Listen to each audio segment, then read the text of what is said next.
푸른 논 한가운데 자리 잡은 농장. 이곳에서는 몸값 비싸기로 소문난 작물이 자라고 있다는데요.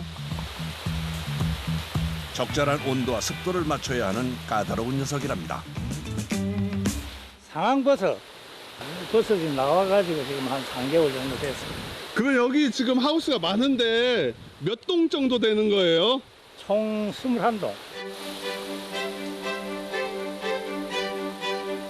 21개 동의 비닐하우스에서 약 12만 개의 상황버섯이 자라고 있다는데요.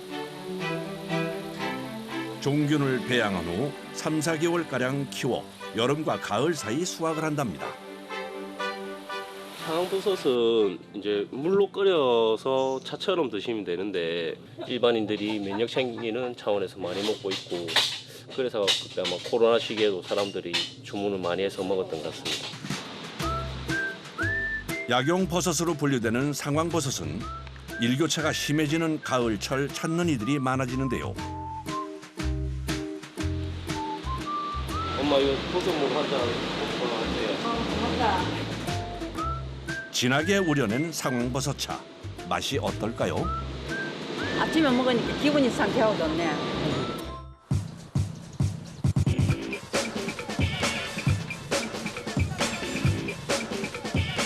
참나무에 버섯 종균을 배양한 후 키워낸 황금빛 상황버섯.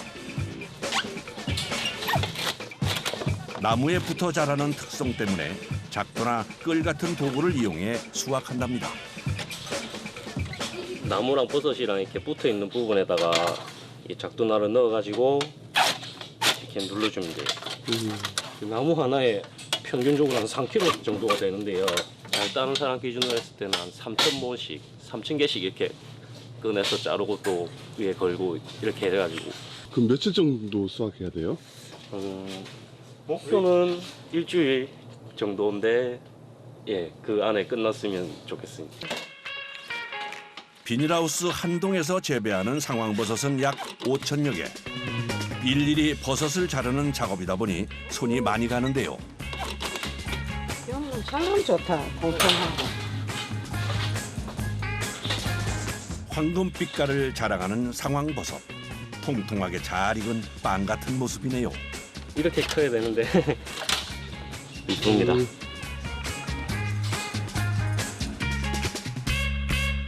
골고루 붙어가지고 상품성이 높게 이렇게 잘 자랐어요.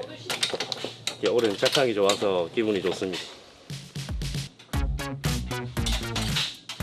고온다습한 환경에서 잘 자라는 특성을 가진 상황버섯. 자칫 온도나 습도가 맞지 않으면 곰팡이가 생기거나 성장을 멈춘다는데요. 고가의 작물인 만큼 수확할 때도 상하지 않도록 주의를 해야 한답니다. 자라고 있을 때는 이렇게만 살짝만 이렇게 돼도 빨갛거나 손자국이 남거든요. 그러면 상품 가치가 떨어져서 최대한 수확할 때 이렇게 안 떨어지게 이렇게 잡고 하려고 노력하고 있어요. 정말 예민한 작물이네요. 종균을 배양한 나무를 매달아 놓고 키우는 상황버섯. 수확을 위해선 버섯이 자란 나무를 내려 작도로 자르는 작업을 해야 하는데요. 하루에도 수천 번 같은 동작이 반복됩니다. 힘들어. 팔이 이게 계속 들었다 내렸다 하면 팔이 아파. 나무랑 이제 버섯이 달린 부분을 이렇게 넣어서 누르기 때문에 계속 하다 보니까 이제 직업병처럼 엘보도 이렇게 오른쪽 팔에 잡히고 예, 힘이 많이 들어요. 작업을 하다 뭔가를 가져오는데 전동 절단기네요. 이건 왜 가져오는 거예요? 그 자꾸 며칠 쓰다 보니까 날이 잘 안 들어가지고 좀 갈아가지고 하나 해보려고요. 나무에 붙어 자라는 상황버섯 수확. 속도를 내기 위해서는 장비 점검은 필수죠. 반복 작업에 무뎌져 버린 작두의 날을 갈아줍니다.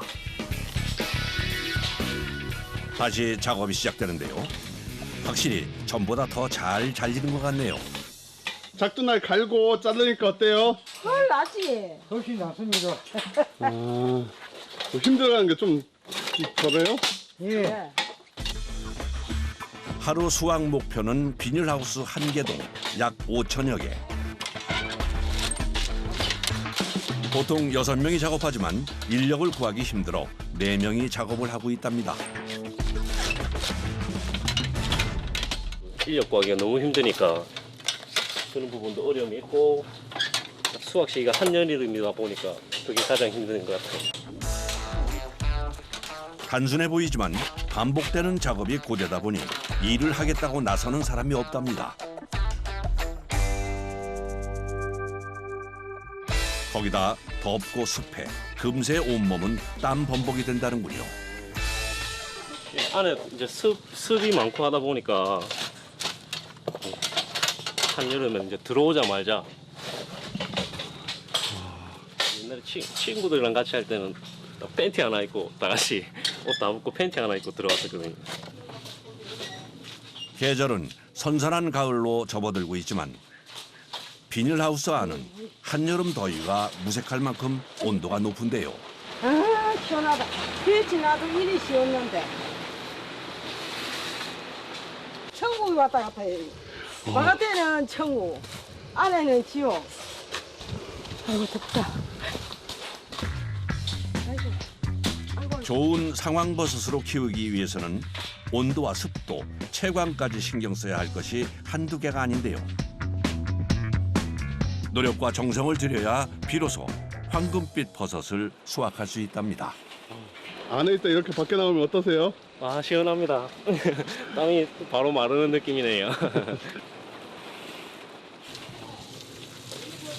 더위를 이겨내며 수확한 상황버섯은 반드시 거쳐야 할 단계가 있는데요. 건조시키러 가져갑니다. 건조를 안 시키면은 곰팡이가 와서 상품이 안 됩니다.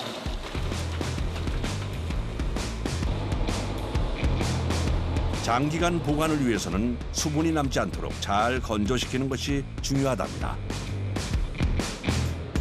온도 한 50도에서 55도 사이 해가지고 15시간에서 16시간. 수분이 남아있으면 곰팡이가 생길 수 있기 때문에 장시간 건조가 필요하다는군요. 약 16시간이 지난 후 건조된 상황버섯은 어떤 모습일까요? 잘 구워진 빵처럼 황금빛 그대로 건조됐네요. 상황버섯은 크기와 모양에 따라 분류해줍니다. 몇 가지로 선별해요? 지금 약 10가지 정도 되겠습니다. 가격 차이가 있으니까 이렇게 꼼꼼스럽게 이렇게. 널쩍하니 둥근 모양일수록 상품 가치가 높다는군요. 몸이 아파도 수확할 때는 재미있어요. 병원 가가 주사 맞고 침도 좀 맞고 또 관리해가면서 일을 해야 된다입니다. 농사가 잘 되면은 재미있고 농사가 잘 안 될 때는 기운이 쫙 빠져갖고 그냥 하기 싫어지고. 올해는 노력한 만큼 작황이 좋으니 기운이 난답니다. 고온에서 자라는 작물인 상황버섯은 날씨가 추워지면 휴지기에 들어가는데요. 그 전까지는 서둘러 작업을 끝내야 합니다. 힘들고 고된 일이지만 아버지에 이어 상황버섯 재배에 도전하고 있다는데요. 대학교 다니면서 친구들이나 후배들 같이 와서 일을 많이 했었거든요. 이렇게 완전 피땀 흘려서 일을 하시는데 그 뭐 도매상에게 이렇게 넘기게 되면 1년 동안 뭐 남는 것도 거의 없었고 그런 부분이 안타까워가지고 아버지를 돕고 싶은 마음에 20대에 뛰어든 상황버섯 농사. 수많은 시행착오 끝에 지금의 농장을 일궈낼 수 있었는데요. 제가 처음 시작했을 때는 이제 젊은 사람들이 농사 짓는 사람도 거의 없었고 처음 시작하면서부터 지금까지 농장을 크게 키워오고 농장 자체는 저의 피와 땀과 열정이 담긴 그런 곳이라 생각됩니다. 황금빛 상황버섯은 노력과 땀으로 이뤄낸 귀한 결실인 셈이죠.